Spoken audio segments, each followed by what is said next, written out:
After a while, Arthur is training with Tobai, and he remembers what Tess said to him. Arthur is furious. He's about to punch Tobai, but Tobai shuts down due to low mana reserve. Arthur stops his punch from hitting Tobai. He sits down to catch his breath. Sylvie tells Arthur that he shouldn't push himself too much because he's still healing. Arthur pats her on the head and says he's fine. There's a knock at the door. Arthur opens the door and sees Professor Glory standing there. She tells Arthur that she came to check up on him since both he and Princess Tesha skipped out on her class. She peeks inside the room and asks what happened here. Arthur closes the door behind him and says that he was just doing some training and Tess isn't with him. The professor starts laughing and says that she guessed wrong then. She puts her arm around Arthur and tells him to come with her. He already missed her class and one more. Arthur starts walking with her. She wonders that a private training room accessible only to Arthur is one thing, but one that large and what sort of training causes a mana-reinforced room to look like that. She thinks that the more she sees this boy, the more mysterious he gets. Arthur arrives in the class.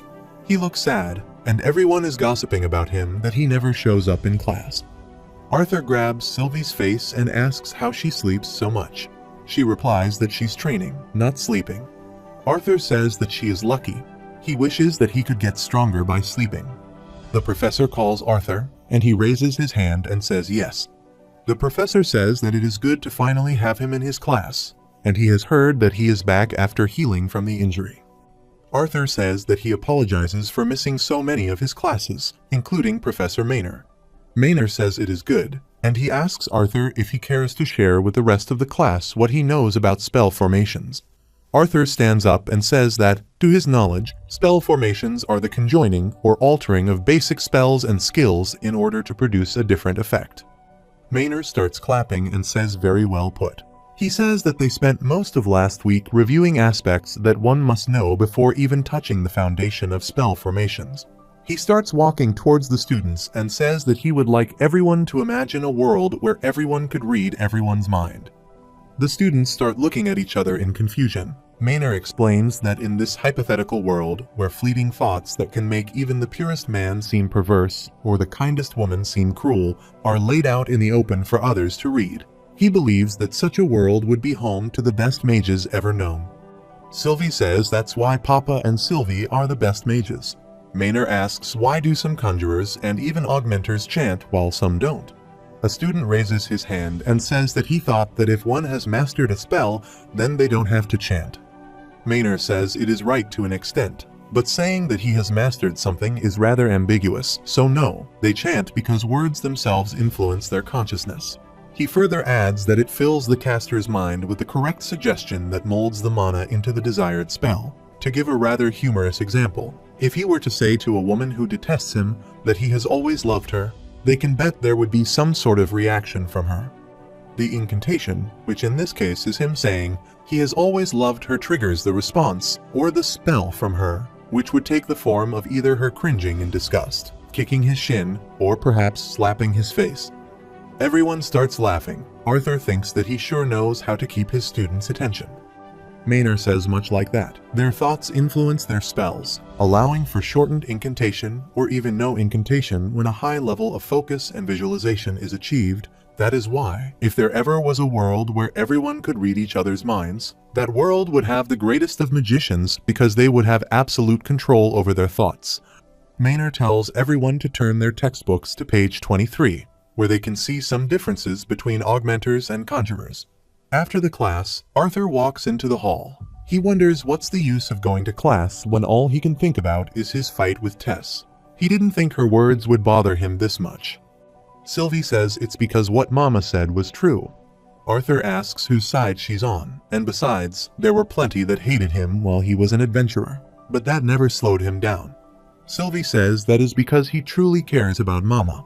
Arthur is annoyed to hear that, and he asks Sylvie how he's supposed to remain blissfully unaware of his shortcomings when she's so insightful like this. Some students follow Arthur, and he tells them that they could have at least tried to be a bit less obvious. Arthur sees Lucas standing behind him with some students. A student tells Arthur that they just wanted to make sure that he got back to his dorm safely. Even in Xyrus Academy, it can get dangerous after all. Arthur asks if he is in danger of having his pants pulled down as well. The student is furious and asks if he dares to mock him. Lucas pushes him back, and he falls to the ground. Lucas asks Arthur if he thinks that he will forget about how he ran off during their duel and kept avoiding him with his tail tucked between his legs. He asks Arthur how he did it. Arthur says that there was a hole in the ground. Lucas gets angry and says that he's asking how he escaped his Inferno Cage spell and arrived halfway across the training arena and took a shot in the back for the elf princess in less than a second. Arthur grabs his arm and says that is not how one asks for answers, and he asks why he should tell him. Lucas starts grinning and says that he knew it. He knew that Arthur uses an artifact. Lucas turned around and asks how did a commoner brat like him get his hands on something like that anyway? He says maybe that little minx of an elf in his class got it for him. The fat student says that he bet that he used tricks like that to seduce Princess Kathleen too. Arthur asks what he's talking about. The student becomes furious, and he tells Arthur not to act dumb, even though he is a little looking, but still, he is just a common filth. His friend grabs his arm and says that he is leaking mana. He snaps and tells his friend that Arthur needs to learn his place. Arthur raises his hands and says that he is not seducing anyone. The fat student starts inhaling a handkerchief and says that Princess Kathleen picked this for him. Lucas thinks that Fatty has gone crazy. Sylvie tells Arthur that something's wrong with him. Arthur says that he knows, and the amount of mana he's leaking isn't normal either. The student starts attacking Arthur and tells him to just die. Sylvie starts growling at him. Arthur tells Sylvie to wait. Arthur conjures a shield and diverts the attack. The punch hits the ground and the ground shatters. There's dust everywhere. Arthur asks if they know that they are attacking one of the disciplinary committee members right now. The student tells Lucas that they should stop, and Lucas says that they are not doing anything. He smiles and says that they are terrified right now at what's happening. Arthur asks if he expects him to believe that. Lucas raises his hands and says that he is using no magic or weapons here. His friend asks what they are going to do about Manhwa. Lucas asks wasn't he worried about losing against Manhwa. Lucas leaves and he tells Arthur not to get hurt. He wouldn't want him running away from their next duel. Arthur looks back and sees some rocks flying towards him. He dodges the attack and sees that Manhwa is rushing towards him to punch him and half of his face has turned to stone. Arthur uses the magic shield to block the attack, and he wonders how is an orange core this strong. He has even more mana than Lucas. Arthur thinks that he might have to release his seal if he wants to capture him without killing him. Arthur looks up and sees that Sylvie has transformed into a large dragon. Sylvie smashes her claw and Manhwa gets blasted away. Arthur looks at him, and then he looks at Sylvie who has returned to her normal form. Sylvie tells Arthur that she is done waiting. Claire comes running there and asks Arthur what happened there. Arthur says that he doesn't exactly know. He just started bursting with mana before going crazy and attacking him. Claire pulls Manhwa's shirt up and sees that there are some strange blood signs on his spinal cord. She says not another one. After some time, Manhwa is admitted to the emergency room. Arthur asks Claire if there were more similar cases like him at school. Claire replies just one, and it happened while he was still recovering in the medical ward. Arthur asks if she knows what happened to him. His magic output was unnaturally strong, and there were those bloody symbols on his back too. Claire tells him that she'll explain more about it in their next DC meeting. She has to update the rest of the team anyway. They reach outside the office. Claire tells Arthur to just tell Director Goodsky everything he noticed while he apprehended him. She knocks at the door and Director Goodsky tells them to come inside. Claire opens the door and Arthur is surprised to see the Lances standing there. Claire pushes Arthur aside and says they're Lance Baron and Lance Aaliyah in the flesh. Director Goodsky tells them that these two students are members of the disciplinary committee and are some of the most promising members this generation has to offer. Claire tells them that it's an honor to meet them, and it's her dream to become a Lance someday. Lance Baron tells Goodsky to please make the appropriate measures as soon as possible. She nods in approval, and they decide to leave. Lance Baron walks past Arthur, and he glances at him while Lance Aaliyah tells Claire that she will be rooting for her. Claire starts laughing. Sylvie tells Arthur that they are strong. He says that they are unbelievably strong. Director Goodsky gestures at them to sit on the couch and says that her secretary mentioned something urgent has transpired. Arthur sits down and asks if something else has happened. He's sure two of Dickathon's strongest mages didn't just pop in without any reason. Director Goodsky sits down and tells Arthur that there's nothing for him to worry about quite yet. She tells them that Lance Baron was once a student at this academy, and his brother now attends, so he just brought the news in person. Claire says that she didn't think she would ever get a chance to see them in person. Goodsky sighs and says that she just wished they came bearing better news. She says, please tell her what happened. Starting from the events of Lucas, Charles, and Marquand following and confronting him after class, Arthur went over everything that happened. In particular, he focused on Marquand's odd behavior and erratic mana fluctuation. Goodsky asks if Marquand had blood symbols engraved down his spine. They nod in agreement. Goodsky looks worried. Arthur thinks that she knows something. Goodsky tells them that, as Claire said, Marquand isn't the first case, and he certainly won't be the last. Arthur asks if she has any idea what is wrong with Marquand. She replies that unfortunately, neither the medics nor the artificers know what exactly this is, and they have reached out to the Mage Guild to send some researchers to coordinate with Gideon and a few of their own staff on this matter. So hopefully they will find out soon enough. She tells Claire that they will continue to have the DC officers patrolling in between classes, and she will get more staff to assist as well during the night. Claire says understood. Goodsky tells Arthur that it is a good thing that he's back because the DC officers will need all the help they can get. After the briefing, they leave the office. Goodsky closes the door, and an owl sits on her shoulder and asks her if it's wise to involve students in this. She says if the worst case is to come, sacrifices might be necessary. She wonders why are they moving already? It's much too early. At night, Claire tells Arthur to get some sleep, and she will see him at the DC meeting tomorrow morning. Arthur waves her goodbye. While walking down the hall, he sees Lance Baron. Arthur hides behind a wall and sees that Lucas is standing there in front of his brother. Arthur thinks that Caspian was right. It will be meaningless unless he becomes strong enough to defeat Lucas's half-brother. Arthur thinks that with his brother backing him, he can't do anything to Lucas. Suddenly, Sylvie is startled by someone's presence. Lance Aaliyah places a sword at Arthur's throat and says that is a pretty strong bloodlust he's emanating towards a lance. She withdraws her sword and tells Arthur that one of the drawbacks of storing a weapon in a dimension ring is that it takes too long to call it out. Arthur says that he thinks there's a misunderstanding. He doesn't harbor any anger towards Lance Baron. It was his first time even meeting him earlier today. Lance Aaliyah tells Arthur that even if he was repressing his presence, she can tell, and of course, he wouldn't be able to touch him even as a dual elemental mage. Arthur asks if he is truly that strong. She replies frighteningly strong. Arthur asks how strong she's. Lance Aaliyah, by the show of her hands, says this much. Arthur thinks that she has a weird sense of humor. Lance Aaliyah is disappointed. She tells Arthur that he could have laughed a little, and she tells Arthur that she is definitely the weakest among the lances. Arthur consoles her by patting her on the shoulder. Aaliyah tells him that Baron is definitely one of the strongest, but he can't match up to her level of perception. Arthur thinks so.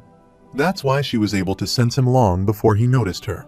Aaliyah says it looks like Baron is finishing up. She tells Arthur that it was nice talking to him. Maybe they will run into each other again.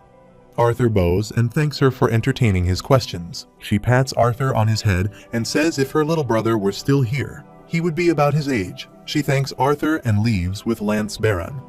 In the morning, Arthur is walking past some students. They are talking about Marquand going on a rampage. Arthur thinks that rumors have already spread. Sylvie asks why does people gossip so much? Arthur says that is a good question.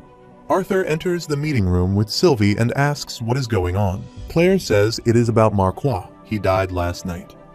Arthur is shocked to hear that. He asks how did he die? Curtis tells Arthur that the artificers and medics attending Marquand couldn't stop his mana leakage. Claire says that it had something to do with those symbols on his back. Arthur asks what they found. Kathleen says a little, and they're not disclosing what they found.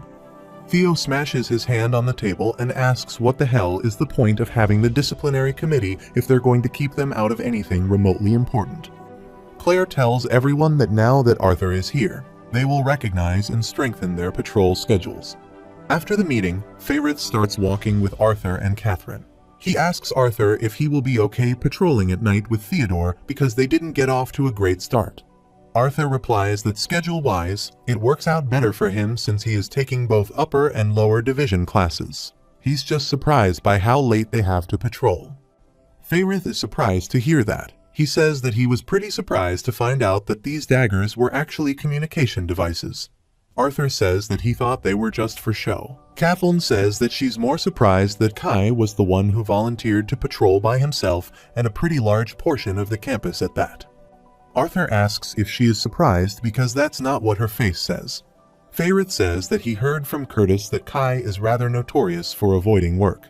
Arthur says that he might have just gotten tired of patrolling with Theodore. It's a shame they couldn't patrol together though. He asks Kathleen why was her brother so against it.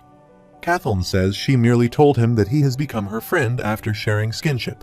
Arthur thinks so that's the reason. Fairith is shocked to hear that. Arthur tells them that he will see his students in class. They reach the class. Arthur asks if everyone has a chance to think about the question he posed yesterday, and he asks again if the color of a mage's monocore is a truly accurate way of measuring their level. Fairith raises his hand and says that he believes the monocore is an excellent way to accurately measure the level of a mage's power. A student says that he knew one of the other DC officers would answer, and Arthur definitely gave him the answer. Fairith continues that not only does it correlate with how much effort and time the mage has spent refining their core, but it also speaks volumes about their potential. Arthur says wrong. Using the monocore as a gauge discounts every other factor that makes up a mage. The color of a mage's core doesn't take into account their wits, reaction speed, battle sense, knowledge of spells, etc. The students start laughing at Fairith, and he sits down as if embarrassed.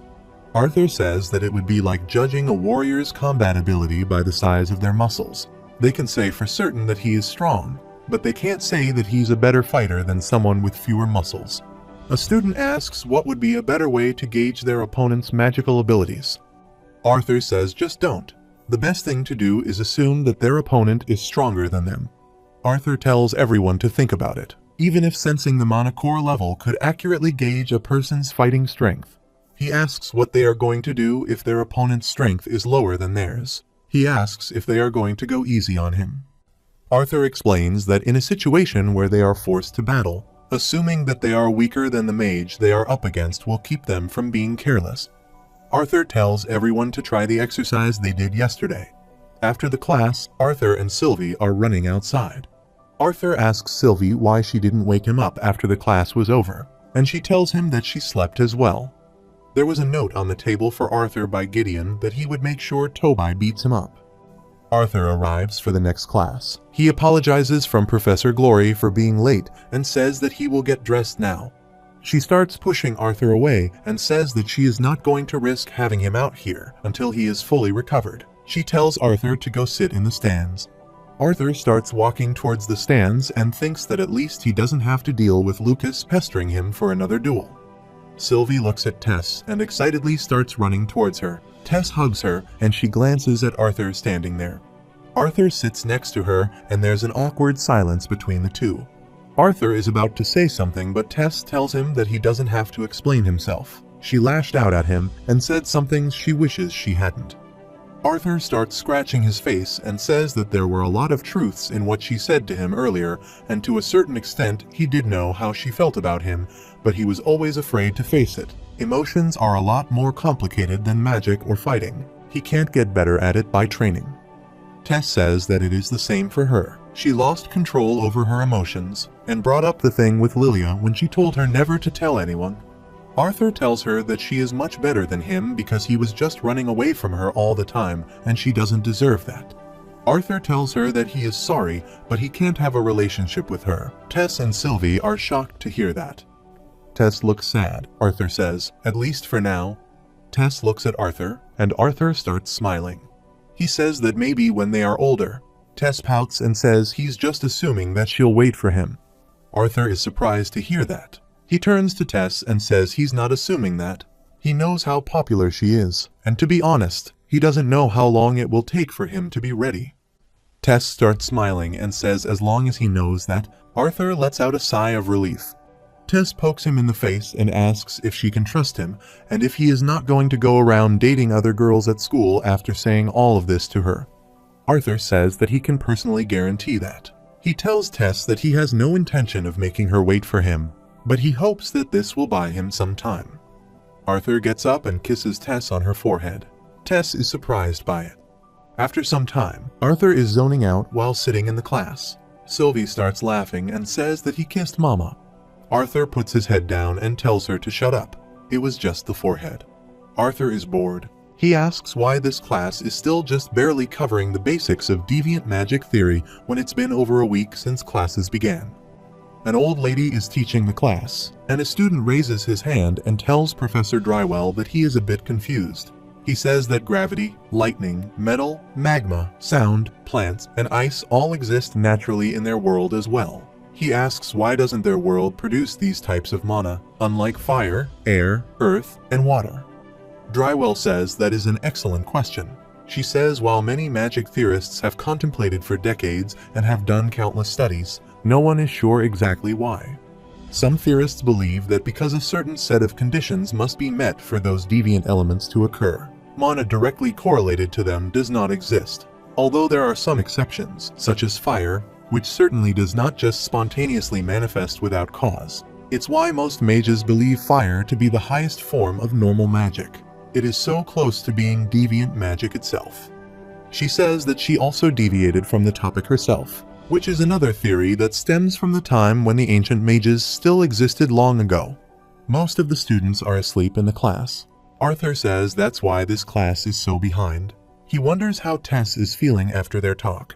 Tess is looking at the mirror. She covers her face with her hands and starts stomping the ground. She thinks that he kissed him. Tess starts blushing and says it was just the forehead. She starts looking at herself in the mirror and says that she wonders what their kids would look like, but in order to have kids they would have to. She turns around and covers her face again with her hands. After some time, a couple of students are painting the wall. Arthur comes from behind and asks if he can join. They are startled to see Arthur there.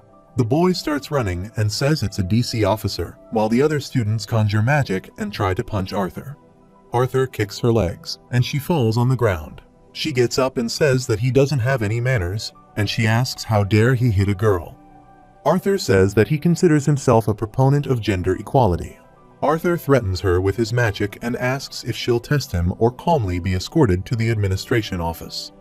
Theodore grabs the other student and tells Arthur that there are no symbols on his back. Sylvie jumps out of the girl's clothes and says no symbols. Arthur tells Theodore none on her either. Theo spits and tells Arthur that he will take these two back. Arthur says that he will be fine here, and he starts patrolling again. Sylvie tells Arthur that she is hungry, bored, and sleepy. Arthur tells her that they are almost done for the night and that they should grab something to eat afterward. Arthur thinks that he is nearing Kai's patrol route. He should turn around. Sylvie notices something. She tells Arthur that she senses weird mana. Arthur quickly picks her up and hides behind a pillar. Arthur sees someone running, and he is wearing a robe. Arthur notices the engraved blood symbols on the spine, and he starts following the mysterious person. Arthur starts spying on the person while standing on the roof. Sylvie tells Arthur to hurry and says that brown robe went that way. Arthur tells her to be patient because he might sense them if they trail too close behind and they need him to lead them to their hideout. Someone calls Arthur. Arthur looks back and sees Kai there. Arthur tells him to keep quiet. Arthur looks down and sees that the person has vanished. Kai asks Arthur what he's doing here. Arthur tells him that he was tailing someone related to Manhwa, and he could have found out where they may be hiding if he hadn't called his name. Kai grabs his hair in disappointment and says even if that's the case, he should have notified him as soon as he saw whoever he was following coming into his area of patrol. Kai asks where's Theo. Arthur replies that they caught a couple students drawing graffiti on the wall and Theodore is escorting them to the admin office. Kai asks if there's no one patrolling his area right now. Suddenly, the dagger starts shining bright. Kai says that Theo activated his dagger. He tells Arthur that since this is his area, he will try to find the person he was tailing and he should go help his partner. Arthur nods his head in approval and starts running. He tells Kai that he is wearing a brown hooded robe with dark slacks and long boots. Kai says he got it as he stares at Arthur.